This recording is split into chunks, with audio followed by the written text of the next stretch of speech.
युक्तिवाद। आर्य समाज वाले युक्तिवाद बरतते, पर युक्ति जो हुई वह भी बुद्धि की बात। जानी हुई बात कुछ और होती है। उपासना में प्रार्थना बड़ी चीज़ है। हम जो राम नाम कहते हैं यह भी प्रार्थना है। तो रात दिन हम प्रकृति में भौतिकवाद पर सवार हैं, इसलिए यह प्रार्थना जो है बड़ी अच्छी चीज़ है।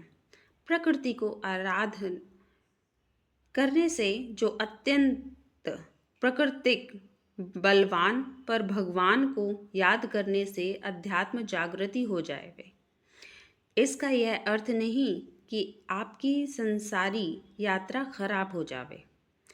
इसमें न वैराग्य, न आडंबर, न वह त्याग जिसको बहुत लोग त्याग कहते हैं। भक्ति मार्ग में समझो यह विचार करना ही यह है भगवान के देव द्वार का दास बनाने का मार्ग। जितने महात्मा भक्ति वाले हुए हैं उन्होंने अपने को भगवान का दास ही समझा। हमारे इस युग में महात्मा गांधी यह बड़े आदमी हुए। यह देश डिक्टेटर शांति से काबू नहीं आ सकता, किंतु इसको अध्यात्म शांति ने इसके अधीन बनाया। अध्यात्मवाद कहीं भी किसी भी जगह मिले, वह हिंदी में हो, अंग्रेजी में हो, किसी भी अन्य भाषा में हो, सब एक ही है। मतों में सांप्रदायिकता होती है, अध्यात्मवाद में नहीं। अध्यात्मवाद दूसरे देशों में भी ऐसे ही है। कोई अभिमानी नहीं कि दूसरे देश में नहीं, पर यह बात सच्ची है कि यहाँ के लोगों ने यानी भारतवासियों ने आत्मा परमात्मा को समझने की बहुत पहल की है। मेरा अपना अध्यात्मवाद तो एक साइंस की पद्धति पर, बाकी दर्शन शास्त्र यानी फिलॉसफी कुछ और।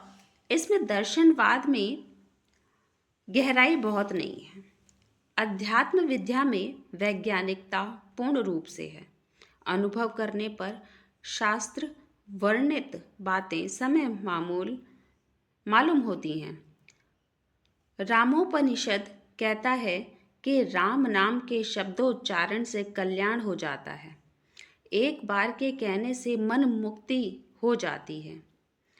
उनके लिए भावना भी ऊंची चाहिए।